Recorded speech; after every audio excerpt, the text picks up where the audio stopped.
Jim heard the strap creak and realized with horror that it was about to snap. It was the only thing keeping the stuntman from falling out of the plane, which was already at 152 meters. In an instant, the strap broke, and he was left dangling from a thin crossbar between the two landing gear struts. The wind gust swayed him, but Jim held on with all his might until suddenly.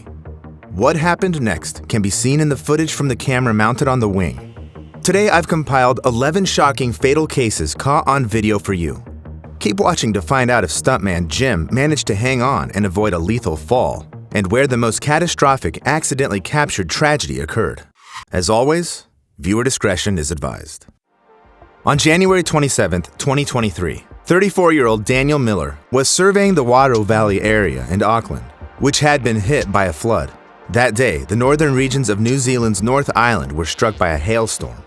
In 24 hours, the valley received as much rainfall as it usually does during the entire summer.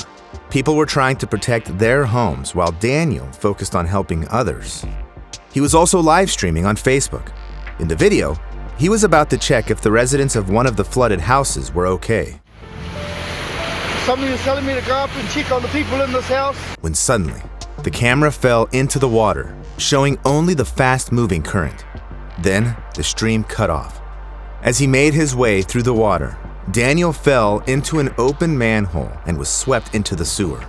He likely perished quickly from his injuries. In saving others, he lost his own life. The most heartbreaking part was that his entire family was watching the live stream at that moment. His body was carried all the way to a drainage pipe on Target Road in the Wairau Valley. Now, the most horrific incidents often happen while filming entertainment content, where bloggers are so desperate for attention that they lose touch with reality. On June 20th, 2021, a user named Xiao Chumi was conducting her latest live stream. The 23-year-old girl worked as a tower crane operator and was filming herself right in the crane's cabin. But Xiao had no idea how disastrous this stream would turn out to be. As she was getting ready to go home and stepped out of the cabin, she needed to climb down a long ladder. Suddenly, on the very first step, she misplaced her foot and plummeted down. Her phone captured the moment. She fell nearly 50 meters and lost her life. Creating content in such locations without any safety measures is a really bad idea, even if you're eager to capture the breathtaking mountain slopes in the autumn sunlight. Like 47-year-old Tetsu Shiohara, on October 28, 2019, he decided to conquer Mount Fuji, located near Tokyo. Tetsu was dressed in regular light clothing and didn't even bring crampons, those special shoe attachments with little spikes that prevent slipping on icy surfaces. And he really could have used them. The only gear he had were hiking poles. The most important item for this climb, he probably thought, was his smartphone. He even says in the video that despite all this, he kept his phone in his hands to keep them warm. But Tetsu didn't want to stop the live stream.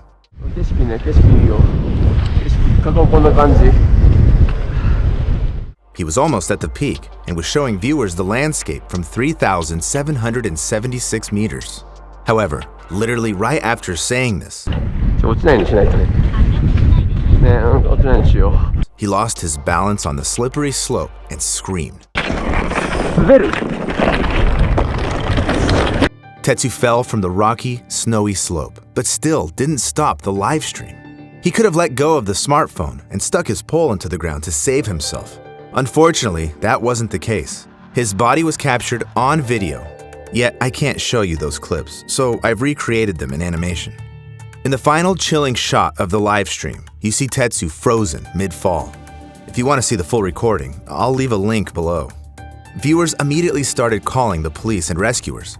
However, Tetsu's lifeless body was found the next day, 1,000 meters away from where he fell. The novice blogger passed away live on air. Nicole Barobasova also wanted to make exciting content. On July 6, 2017, in Obnice, Czech Republic, she was live streaming on Facebook right from a car speeding down the road. Her friend was driving, pushing the Volkswagen to 120 kilometers per hour. In the video, the girls are laughing and saying they'll try to hit 170. Nicole, looking nervous, occasionally glances between the camera and the road. Then, the footage shows the moment the car suddenly jolts and flips from the impact. They crash into a barrier. The mobile phone camera stays on, and viewers see the car's interior flipping over. Then the shot freezes on the seatbelts, and the girls are no longer speaking or moving. Nicole lost her life on the spot, and her friend ended up in the intensive care unit with a severe head injury. Content involving filming extreme experiences indeed gets a lot of views, but people are deliberately doing dangerous things there. What scares me even more are videos of fatal incidents accidentally caught on surveillance cameras because the people in them had no idea what was coming. On July 26, 2015, 31-year-old Zhang Luzhen was calmly shopping with her 2-year-old son at the AZG Mall in China. They were going up the escalator when, suddenly, at the very top, a metal panel under their feet collapsed, and both started to fall into the gap. The mother immediately lifted her son by his arms and pushed him out of the trap. These scenes are too horrifying, and YouTube won't allow me to show them to you, but it looked something like this. Mall employees were right by the escalator and quickly seized the boy, pulling him to safety. Then the employees rushed to save his mother, grabbing her hand. Yet she still fell into the escalator shaft. I've also left a link to the surveillance camera footage below. It took firefighters 4 hours to cut open the escalator and retrieve the woman. But unfortunately, she had already passed away. The injuries Zhang suffered from the fall were fatal. After the incident, it was revealed that 5 minutes before the tragedy, mall staff had reported that the panel at the top of the escalator seemed oddly protruding from the floor. Yet no one stopped the mechanism for inspection and repair. I can't say this adds one more phobia for me since I've always been afraid of escalators. However, what shocked me the most was how often accidents happen in various workplaces. On August 16, 2021, 21-year-old Day Davis started his first day at work at the Bacardi bottling plant in Jacksonville, Florida. The guy didn't fully grasp what his duties or their risks were since his training lasted only 15 minutes. Before starting his tasks, he took this photo in the bathroom mirror in his work uniform and sent it to his girlfriend. He was very proud to have been hired at a globally renowned rum factory. He wasn't even bothered by the fact that he was a laborer given the toughest and most dangerous tasks. In Florida, the risk of injury for such workers is about 50% higher than for permanent staff. Davis's first assignment was to clean up glass under the palletizer, a machine that packs and stacks cases of rum on pallets. Bottles often broke on it, yet this defect was never fixed. The operator stopped the conveyor platform, and Davis crawled under it to clean up the broken glass inside the machine. The operators were supposed to lock out the machine so no one could accidentally turn it on. However, they hardly ever did this to save time, and this time the system malfunctioned and the platform started lowering right onto Davis. In the surveillance footage, you can see workers presumably hearing his screams and rushing to lift the platform manually as the operator repeatedly pressed the emergency stop button, but it was all in vain. The platform held about 60 cases weighing over 900 kilograms. So when rescuers arrived, it was too late. The weight of the machine had crushed Davis. Surveillance cameras recorded the worker's lethal first day on the job. Sometimes risk and danger are part of your profession. On October 5th, 2003, Dwayne Weston stood at the open door of an airplane, ready to perform a stunt jump with a parachute. Dwayne was one of the best base jumpers in the world. His most famous stunt was a jump from the 73rd floor of the Petronas Towers in Malaysia. Dwayne constantly pushed himself with harder challenges, and this time, he planned to jump with another extreme athlete from the plane to then descend on both sides of the Royal Gorge Bridge near Canyon City, Colorado. This place is also known as the Royal Gorge, and the difficulty of the stunt was that it was narrow enough for maneuvering with parachutes. So, Weston was in a wingsuit, a special aerodynamic suit. The base jumper leaped and quickly reached a speed of 160 kilometers per hour. But he didn't account for the fact that the gorge had very strong winds. He was blown slightly off course, and Dwayne, at high speed, hit the bridge's railing, then fell onto the rocks approximately 90 meters from the bottom of the gorge. From his injuries, he lost a lot of blood and met his end very quickly. I watched the full video through my fingers. If you can handle it, I'll leave a link in the description. Similarly, the thrill-seeking stuntman, Jim "Bullet" Bailey, met a tragic end. In the 70s and 80s, he was famous as the Torpedo Man. Using a special suit with titanium blocks, Bailey would attach himself to a race car or bike, which would drag him along the ground at high speed. This time, he wanted to make his signature stunt even more spectacular and dangerous. The stuntman planned to hang from the underside of a small plane, rise into the sky with it, and fly a small circle over the airport. Upon landing, the aircraft was supposed to drag him along the runway, like this. Then, the stuntman needed to unclip himself and continue sliding on the road. Although the practice went well, during the real shoot for the That's Incredible show on ABC, something went wrong with the mechanism.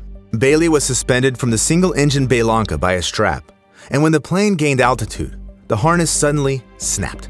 The video taken from a camera mounted on the wing shows Jim desperately clinging to the bar between the two landing gear struts, but the massive suit with the spacesuit helmet pulled the stuntman down with its weight, and he couldn't hold on. Eventually, he let go and perished. I've also left a link to this video in the description. The man fell from a height of 152 meters and passed away on impact. When attempting such stunts, extreme athletes usually understand the risks they're taking. However, what's even more troubling are the videos where large groups of people lose their lives without being in a dangerous location. On February 14th, 2004, Transvaal Park in Moscow was once again packed with visitors. At the time of its opening, the water park was touted as the largest of its kind in Europe. The main attraction was heated pools. On that frosty February day, there were over 800 people there. It was also Valentine's Day, so most visitors were young couples on dates, like Dmitry Kulagin and his girlfriend. Suddenly, their fun and romantic day turned into a living nightmare. At 7:15 p.m., the roof of the building collapsed with a terrifying crash, right onto the 300 visitors in the pool. The building's dome was made of different materials, so some were hit by huge chunks of concrete, while others were severely cut by glass shards. Dmitry and his girlfriend froze in horror for a moment at the dreadful scene before them. Injured or deceased people under the rubble, others screaming and running chaotically to the exits.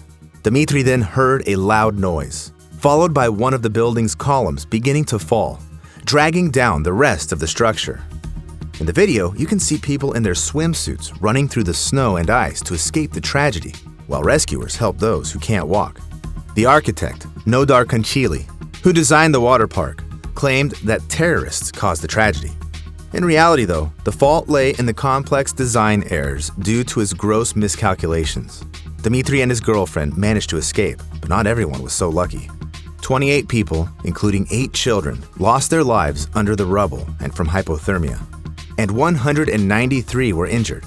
Unfortunately, the mistake of one person can cost many lives. This was the case for Janet Aguero. On June 24, 2021, she was vacationing with her husband and kids in a 12-story condo by the sea in Surfside, a Miami suburb, at the Champlain Tower South. It was nighttime, and everyone was asleep. But at 1:22 a.m., the family was awakened by a strange trembling of the walls. Other residents of the small seaside town also woke up. Some thought they heard an explosion. 12 seconds later, there was another, louder crash. That's when everyone realized the building was collapsing. One wing of the high-rise began to crumble, and in this video from nearby building cameras, you can see the exact moment when 12 floors and 55 apartments turned into a burning heap of concrete and steel. The people living there were trapped. Janet's family hurried to escape, seeing the roof slowly sliding, which meant there was very little time to save themselves. As they fled, they witnessed a horrifying scene. People crushed by debris, screaming in pain, calling for help, while some couldn't make a sound. The family didn't stop, understanding that their lives were at stake. They managed to get outside just before the building almost completely collapsed. This all happened within 10 short minutes. Rescuers had to use sonar and specially trained dogs to find people under the rubble, but only 4 were rescued, one of whom later passed away in the hospital. On that dreadful night, 98 people lost their lives under the rubble. Just like with Transvaal Park, the tragedy happened due to design flaws. The deck by the building's pool was weaker than building codes required, and the concrete columns supporting the high-rise building were also found to be unreliable. Still, there's one case where someone intentionally recorded a horrific tragedy. This is a live stream video from May 18, 2023, by DeMonte Tyree Sherrill. He was working on a construction site when a sudden fire broke out. In the live stream, you can hear him desperately pleading for help. The building on fire. and I can't get out. Unfortunately, the firefighters couldn't reach him, and DeMonte perished in the relentless flames. Though this story has a tragic ending, it highlights that live streaming during extreme situations can sometimes offer a glimmer of hope for rescue. Have you ever encountered shocking moments during live streams of your favorite vloggers? Share in the comments. Subscribe to the channel for more chilling stories. Let's learn from others' mistakes.